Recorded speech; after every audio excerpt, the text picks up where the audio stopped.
한 발 더 들어가는 고품격 시사대담 뉴스 인사 프라임 바로 시작하겠습니다. 매주 금요일 세계와 K입니다. 세계와 K에서는 세계 속의 한국 또 우리가 알아야 할 세계 소식 이야기를 좀 해볼 건데요. 오늘도 문희정 평론가 일리아 교수님 함께하겠습니다. 안녕하십니까? 네, 안녕하세요. 자, 뭐 교수님 나오신 만큼 러시아 얘기부터 좀 해보겠습니다. 자, 이것도 뭐 좀 이 소식도 참 놀라운데 우크라이나 해커들이 푸틴 대통령 생일입니다. 생일을 맞아서 막 기념인지요 모르겠습니다.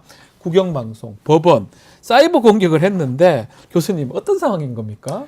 뭐 지금은 이제 해킹을 해서 네. 러시아에서 두 번째 채널, 그러니까 한국어로 따지면 뭐 MBC MBC 같은? 같은 네. 채널을 공격해서 네. 온라인 방송을 아예 멈춰버렸고요. 와.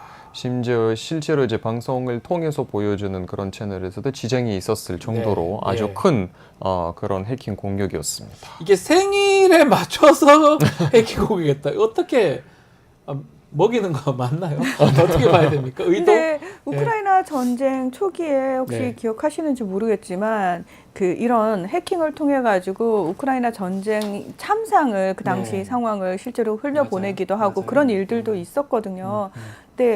근데 이게 저는 현대전의 어떤 특징이라고 생각해요. 하이브리드 전이라고 얘기를 하는데요.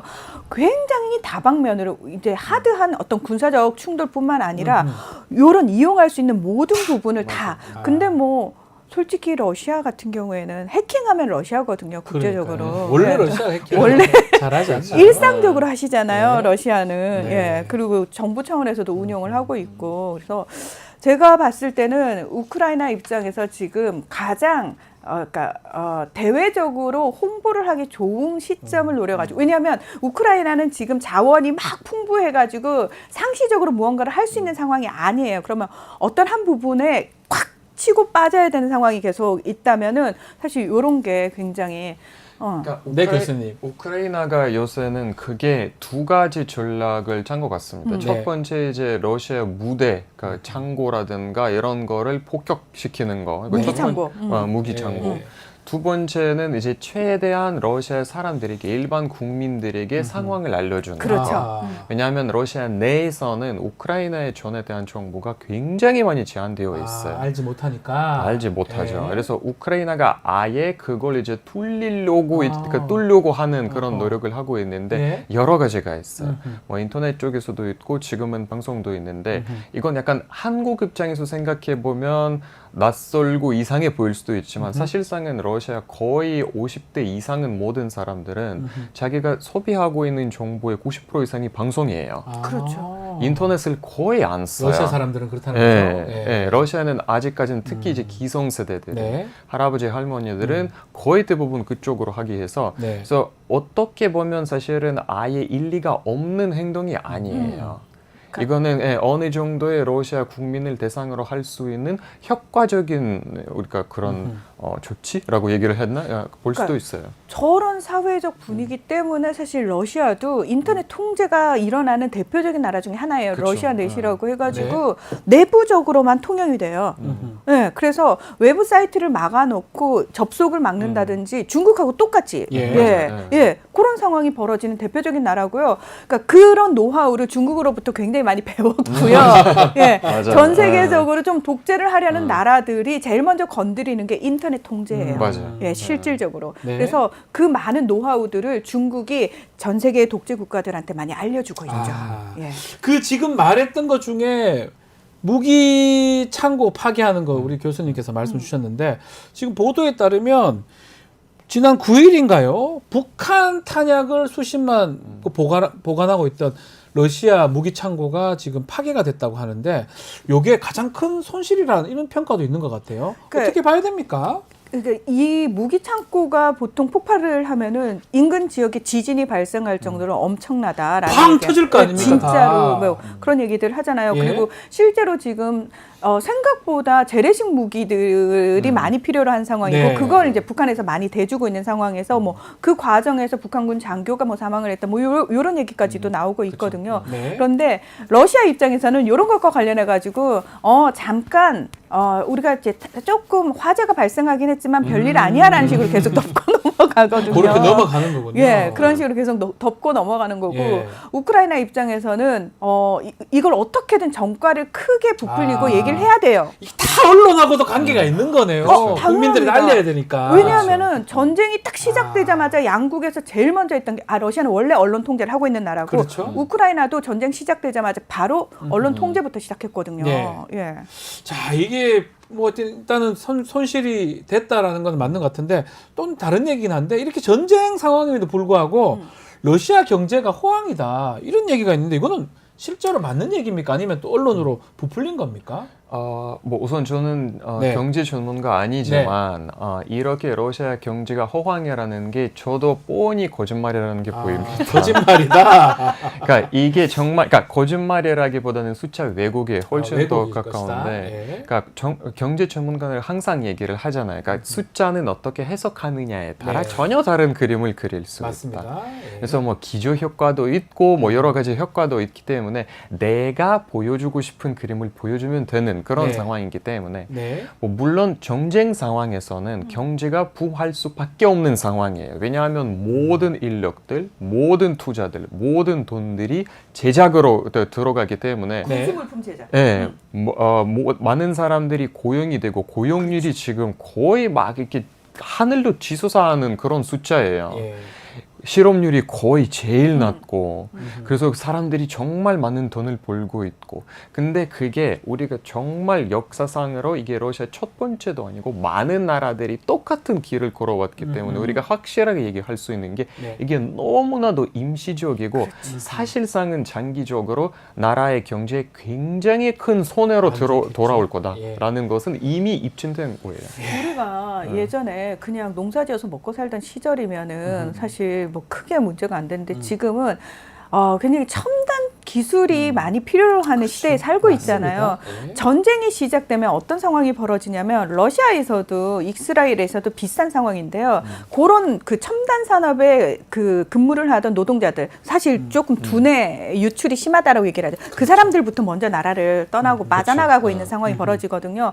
지금 당장은 막 빨리 군수물자를 막 만들어내야 되고 공급을 해야 되고 뭐 이러니까 막 돌아가는 것처럼 보이는데 사회가 그것만으로 유지되는 게 아니잖아요. 네. 다른 부분들은 다 구멍이 뻥뻥뻥뻥뻥 그렇죠. 나고 있고 맞아요. 지금 이게 너무 크니까 그게 보이지 않는 건데 결국은 이런 데서 문제가 터지기 시작하면은 감당하기 힘들어지는 어렵겠죠. 거죠. 예. 자, 우크라이나 젤렌스키 대통령 같은 경우는 전쟁 이제 끝낼 수 있다. 내년이면 끝난다라고 유럽에 지지 호소를 하고 있는데 교수님 가능한 얘기입니까? 아니면 그냥 선동하는 그런 거로 봐야 됩니까? 반반인 것 같아요. 반반이다. 네, 예. 반반이고 일단은 미국 대선 결과에 따라 굉장히 많이 달려 대선, 있습니다. 이것도 대선입니다. 대선이에요. 굉장히 예. 많이 달려 있습니다. 예. 누가 그렇죠. 이기느냐에 따라 또 시나리오가 전혀 다른 방향으로 흐를 거기 때문에 네. 젤렌스키도 아마 그걸 염두에 두고 말씀한 거이지 않을까 좀 개인적으로 생각합니다. 그렇죠. 내년 전쟁 끝낼 수 있다. 이것도 가능성이 전혀 없는 건 아닌데 일단은 유럽이 좀 도와줘야 된다라고 얘기하는 상황이고 반대로 러시아에서는 만약에 우크라이나에게 장거리 무기 승인하면 즉시 보복하겠다. 서방 국가한테 좀 경고를 한 거라고 봐야 될 것 같은데요. 당연하죠. 왜냐하면은 네. 지금 푸틴 대통령이 직접적으로 핵 운용 교리 자체를 바꿨어요. 자, 대신해서 그 핵 공유를 해주거나 뭐 이런 또는 대신해서 우리 러시아를 공격해주는 나라조차도 우리는 핵으로 공격할 수 있어라고 얘기를 하고 있거든요. 그러니까 이건 무슨 의미냐면은 전쟁이 언젠가는 끝나겠죠. 중요한 거는 전쟁이 끝났다라는 사실 자체가 아니고 도대체 누가 얼마만큼 뭘 얻어가고 누가 얼마만큼을 손해보느냐. 그러니까 내용물이 어떠냐에 따라서 사실은 중요한 거거든요. 핵심이거든요. 네. 젤렌스키는 지금 급하게 얘기를 하는 게 뭐냐면은 미 대선 오기 전에 빨리 이걸 좀 운용하게 해달라. 트럼프 되면은 진짜 최악의 상황이 된다. 벌어지는 걸 본인도 알고 있기 예. 때문에 그 전에 마음이 급한 거예요. 그래서 이길 수 있다라고 계속해서 이야기하는 건 뭐냐면 당신들이 준 무기가 결코 헛되지 않을 거다라는 그런 어떤 인식을 심어줘야지만 사실은 조금 더 용이하게 지원을 받아낼 수 있을 뿐만 아니라 본인들이 원하는 걸 달성할 수 있으니까. 그런데 중요한 건 지금 미국 입장에서는 그걸 해줄 수가 없어요. 미국이 해주지 않는데 영국이라든지 독일이라든지 다른 나라도 굳이 나서가지고 그걸 해줄 이유는 없어요. 왜? 맞습니다. 전쟁이 끝나고 나면 그들은 러시아하고 영원히 척질 겁니까? 아니거든요. 자, 오늘 푸틴 대통령이 페제시키안 대통령 만난다고 하는데 이란 대통령. 이란 대통령이죠. 야, 이 두 사람 만남도 좀 의미가 있을 것 같아요. 어떤 얘기를 할 수 있을까요? 글쎄요, 그게 우리가 네. 관심 있게 봐야 하는 부분이기도 왜냐하면 이 대통령, 이란 대통령이 러시아에서 절대 도와주지 않겠다고 말을 한 적이 그러니까요. 있어서 원래는 그랬던 것 같은데. 네. 예. 그래서 우리가 조금 더 봐야 하니까 그러니까 지금은 사실은 러시아가 제일 많은 드론을 받고 있는 나라가 이란이기 이란이죠. 때문에 예. 그래서 그건 조금 이제 유심히 봐야 하는 그런 부분이에요. 뭔가 이 만남이 어떤 국면 전환이라든지 다른 상황으로도 연출될 수가 있을까요? 지금 사실 이란 입장에서는 본인이 전쟁에 끌려 들어가기 직전의 상황이잖아요. 네. 그러니까 이스라엘이 계속 들어와 하고 이제 이란을 치고 있는 상황이고 네. 이란 입장에서는 대리 세력들을 이용해서 이스라엘을 공격하고 싶어하지 본인이 직접 들어가고 싶어하지 않는 상황이거든요. 그렇겠죠. 예, 그런 상황에서 지금 푸틴 대통령을 만나가지고 사실 페제시키안 대통령이 할 수 있는 이야기는 굉장히 좀 제한적입니다. 왜냐하면은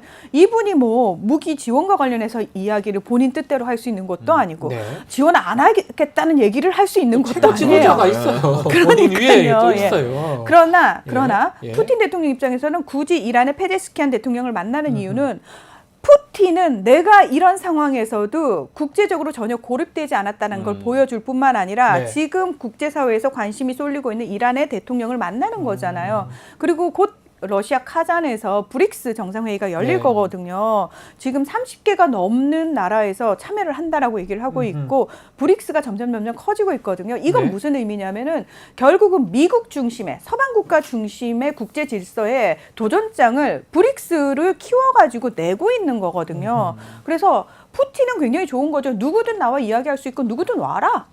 다 난 받아줄 수 있다. 미국하고만 얘기하지만 우리가 너희들한테 뭘 줄 수도 있어. 네. 그리고 우리가 덩치가 훨씬 크고 유용할 수도 있어라는 걸 계속 어필하는 거죠. 자, 이런 얘기하니까 중동 쪽으로 한번 넘어가 보겠습니다. 이제 가자 전쟁이 지금 한 지가 1년이 지금 넘어가고 있습니다. 이스라엘하고 이란하고 지금 갈등이 지금 아주 최고조 상황인데 바이든 대통령이 네타냐후 총리 보복 수위를 같이 논의하겠다라고 밝혔는데 이게 효과가 있는 겁니까? 아이고 한숨 쉬었어요. 아이고 이건 뭐 자, 바이든 대통령은 지금 정말 화가 났어요. 날때를 예. 났어요. 그러니까 예. 본인도 얘기하지 않았습니까? 나만큼 이스라엘 많이 지원한 대통령 있으면 나와보라고 그래. 네타냐후 너 나한테 이러면 안 돼. 이 비비. 그러니까 네타냐후가 이제 별명이 비비거든요. 예. 예, 별칭이. 비비 정신 차려. 너 헛소리 좀 그만해. 그 심지어 뭐 저기 측근들이 있는 데서는 뭐 욕도 한다고 그러잖아요. 네. 아우 이 거짓말쟁이 뭐 이러면서 욕을 하는데 예. 근데 지금 사실 네타냐후는 트럼프가 돌아오길 기다리고 있잖아요. 바이든이 그걸 알잖아요. 그러니까 그래 더 속상해서 그렇죠. 계속적으로 압력을 그러니까 네. 이란을 그래 이란 공격하는 거 방어권 차원에서 인정을 해줄게. 근데 정말 확전으로 번질 수 있는 핵시설이라든지 석유시설, 핵심 시설은 건드리지 마라고 네. 이야기를 했을 거 아닙니까? 그 얘기를 했을 것 같은데. 네타냐후가 네 알겠어요라고 대답을 했을까요? 아니라는 아니요, 거죠. 아니요. 왜? 백악관이 뭐라고 얘기를 했냐면 굉장히 직설적이고 생산적인 대화를 했다라고 얘기를 해요. 네. 그래서 이건 무슨 의미다? 서로 이견이 너무 커가지고 그 각자 얘기만 했다. 네. 이거거든요. 예. 자, 결국 미국이 뭐 우리 좀 전에 미국은 대선이 이제 그쵸. 눈앞에 코앞에 두고 있기 때문에 중동 지역에서 큰일이 생기면 안 되고 긴장 완화를 위해서 그렇게 노력을 하고 있는데 말씀처럼 뭐 이스라엘 말 안 듣습니다. 바로 시리아를 공습을 해버렸어요. 그렇죠. 전쟁은 계속 하겠다 이렇게 이스라엘 의사가 교수님 보시기에 그렇게 보이는 거죠? 저는 그렇게 보입니다. 네. 그러니까 지금은 여태까지는 네타냐후 행보를 보면 이제는 미국 말도 안 듣고 듣겠다. 그냥 자기가 생각하고 있는 게 있고 믿고 있는 게 있고 추구하고 싶은 그러니까 추진하고 네. 싶은 게 있어서 그냥 하겠다라고 네. 그런 스탠스를 취한 것 같습니다. 레바논 치고 나서 네. 지금 지지율도 올랐잖아요. 그러니까 더 올라갔어요, 게다가 네타냐후. 사실 그 전장이 가자지구로 좀 한정적일 때는 계속 네타냐후가 공격을 받았어요. 너 왜 인질 협상 안 하냐, 휴전 협상 안 하냐. 그런데 지금은 레바논 치고 있죠, 시리아 치고 있죠. 이런 상황에서는 이스라엘 내부에서 더 이상 그 얘기가 안 나오고 네타냐후 잘한다. 그러니까요. 이런 얘기가 나오고 있으니 네타냐후 입장에서는 더더욱 이 상황에서 휴전을 왜 해요? 이 그렇죠. 상황에서 왜 전쟁의 규모를 줄이죠? 그럴 이유가 없다는 거예요. 왜? 본인들이 이렇게 해도 미국이 결코 지원을 끊지 못한다는 걸 너무 잘 알기 때문에. 그러니까 또 시간은 어쩌면 네타냐후 이스라엘 편이죠. 네타냐후 네타냐후 편이에요. 편이죠. 그 미국 대선이거든요. 대선 얘기 좀 하죠. 자, 지금 대선이 아주 초박빙인 상황이라고 이렇게 보도가 되고 있는데 우리 교수님께서는 이 판세 흐름 어떻게 보고 계십니까? 저는 항상 다른 방송에서도 이 네. 방송에서도 얘기를 했던 게 저는 아직까지도 그래도 트럼프가 이길 거라고 생각하고 있습니다. 트럼프. 네, 왜냐하면 그러니까 허리스가 처음에 네. 막 그렇게 올라갔다가 더 지금 내려가는 추세가 보이긴 네. 하거든요. 네. 그러니까 뭐 물론 미국 국내에서는 어떤 일들이 벌어지고 있고 또 지금 미국 역사상 최고의 태풍이 몰아와서 지금은 남부 지역이 뭐 난리가 네. 났어요. 예. 현 정권이 어떻게 반응하느냐에 따라 또 달려 있겠지만 맞습니다. 예. 원래 해리스가 그렇게 말을 막 이렇게 예쁘고 잘하는 편도 아니고 맞아. 또 그 이렇게 막 국내적으로 뭔가의 높은 지지율을 받고 있는 사람도 아니다 보니까 트럼프가 확실히 그런 판에서는 조금 이기는 유리한 그런 것이다. 유리한 부분이 있어서 애리조나죠. 남부 지역 그 지금 해리케인 뭐 태풍 막 플로리다 플로리다 주죠. 플로리다 플로리다. 주인데 이런 게 사실은 집권하고 있는 민주당 입장에서는 상당히 안 좋은 거잖아요. 이런 날씨 부분도 있고 그렇죠. 전쟁 부분도 있고 다 지금 상황이 민주당한테 불리한 거 아니냐 이런 얘기가 있습니다. 맞아요. 근데 예를 들어서 오바마 때는 그걸 오히려 유리하게 이용했어요. 그렇죠. 왜냐면 오바마가 굉장히 잘했어요. 잘했으니까 잘했는데 중요한 거는 전제 조건이 있죠. 오바마는 인기가 많은 대통령이에요. 인기가 있으면서 이용을 잘해야 되죠. 근데 지금은 바이든 행정부 인기가 없어요. 없어요. 예. 별로. 심지어 해리스 듣보잡이에요. 근데 바이든 후보직 승계해서 뭐 그리고 전직 대통령들이 얘 믿어도 돼요라고 하니까 그런가 보다라는 분위기는 있는데 맞아요. 말씀하신 것처럼 연설을 잘하는 것도 네. 아니고 트럼프처럼 발로 유세장을 막 뛰어다니는 것도 아니에요. 미국은 진짜 중요한 게 뭐냐면은 우리 생각에는 그냥 나와가지고 방송에 많이 노출되면 된다고 생각을 하지만 미국은 달라요. 집집마다 돌아다니면서 대면으로 가가호호. 예. 내가 이 지역에 진짜 관심이 있습니다를 계속 보여줘야 되는데 활동력이 트럼프하고 비교했을 때 해리스는 3분의 1 정도밖에 안 된다는 겁니다. 떨어지네요. 그리고 본인한테 유리한 언론들하고 인터뷰만 지금 계속 하고 있다는 거예요. 이게 유권자들의 마음을 과연 움직일 수 있겠느냐. 특히 경합주의 마음을 움직여야 되는데 네. 경합주면 더더욱 발로 뛰어야 되는 거죠. 그렇죠. 자, 해리스가 이걸 못하니까 이제 주변에서 말 그대로 똥줄이 탄 거 아닙니까? 오바마가 그래도 아직까지 제일 인기가 많으니까 오바마, 미셸 오바마, 빌 클린턴 전 대통령까지 지금 다 나섰습니다. 다 나왔어요. 도와주려고. 다 나왔습니다. 예. 그 정도로 힘들다는 거잖아요. 당연합니다. 해리스만 믿고 가기에는 민주당이 불안하니까 민주당의 유명한 사람들 다 나왔어요. 전직들 다 나왔는데 자 그럼에도 해리스는 뭐 인터뷰도 하고 하는데 조금 달라지긴 했는데 지금 그 인터뷰나 뭐 팟캐스트, 토크쇼 출연 이게 효과가 있을까요? 어떻게 보십니까? 저는 없을 거라고 봐요. 그러니까 왜냐하면 그러니까 지금도 우리나라도 그렇고 미국도 그렇고 그러니까 네. 특히 트럼프는 덜 그런데 해리스가 더욱더 그런데 정말 자기 민주당의 색깔이 있는 방송에만 출연을 해요. 그러니까요. 이것도 그렇죠. 문제예요. 그게 그러니까 지금은 미국도 사실은 민주당 지지자들은 당연히 해리스를 찍을 거겠지만 네. 중도의 마음을 잡아야 되는데 경합주 네. 같은 네. 경우는 이런 게 정말 발로 뛰어야 하고 그 주에서 중요한 이슈라든가 그렇죠. 아니면 딱 그 반대의 세력의 방송을 통해서 그 주를 겨냥해야 하는 네. 그런 시간인데 해리스가 확실하게 그걸 약해요. 아, 트럼프보다. 트럼프가 유리하다고 항상 말씀드린 또 한 명의 또 유명한 일론 머스크가 트럼프 지지를 합니다. 올인한다고 하는데 특히 경합주 유세 중에 머스크 효과도 있다고 봐야 됩니까? 네, 이 사람 돈을 풀었어요. 돈이 많아요. 돈 많은 건 확실하니까요. 아니 근데 표를 사는 거는 미국에서도 불법이에요. 그러니까 그렇습니까? 예, 네. 어떤 방식을 쓰냐면은 본인이 이제 정치 자금을 대기 위한 팩을 하나 만들었어요. 아메리카 네. 팩을 하나 만들어 가지고 슈퍼팩인가요? 예, 거기서 이제 청원을 받는 거예요. 네. 본인 청원을 올렸어요. 뭐 표현의 자유와 그리고 총기 소유의 자유 뭐 이런 것들을 우리가 다 가질 수 있게 해달라. 뭐 요런 거에 여러분 서약하세요. 아하. 여기 서명하시는 분들한테 제가 47달러 드립니다. 네. 극이나. 그렇죠. 돈을. 근데 서명에 대해서 돈을 주는 거는 법적으로 걸릴 게 문제가 없는 없죠. 거예요. 예. 근데 중요한 건 사람들이 서명을 할 때 뭘 쓰냐면 본인의 연락처, 주소, 굉장히 개인정보를 쓴다는 말이죠. 예. 그러면 그거를 누가 이용을 하겠습니까? 트럼프 캠프 측이 그걸 이용을 하면은 굉장히 유리해지는 거죠. 네. 그래서 그럼 왜 47달러인가요? 자, 47달러 뭐죠? 다음 대통령이 47대 대통령입니다. 엄마야. 올인입니다.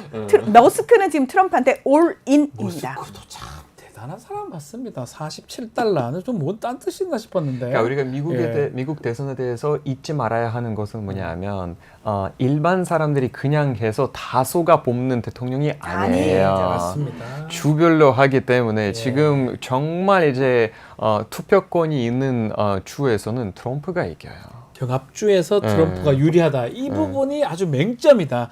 표를 다 받아봤자 경합주에서 한 표라도 더 받은 쪽이 더 유리하다. 2016년도 힐러리가 이겼어요. 그렇죠. 다수로. 트럼프가 된 네. 거잖아요. 결국은. 저희가 네. 이렇게 얘기를 한다고 해서 또 악플 중에 네. 니네는 트럼프 지지자냐 이렇게 아니, 그거 짚어주는 아닙니다. 거예요. 짚어주는 예. 거예요. 짚어주는 거죠. 예, 저희는 예, 그렇지 현실은 않습니다. 그렇다고. 현실은 예, 그렇다. 현실을 냉정하게 네. 얘기하는 겁니다. 저희가 트럼프고 해리스고 지지할 일이 뭐가 있습니까? 우리나라 사람도 아닌데요. 맞습니다. 그렇죠. 게다가 그 둘은 다 우리나라를 어떻게든 뽑아먹으려고 하는 쪽이기 때문에 그 측면은 비슷해요. 네, 맞아요. 맞습니다. 누구는 대놓고 뽑아먹느냐, 누구는 음흉하게 뽑아먹느냐 그거거든요. 알겠습니다. 자, 오늘 말씀은 여기까지 듣겠습니다. 자, 세가 K 문희정 평론가 일야 교수님 두 분 감사합니다. 맞습니다. 감사합니다.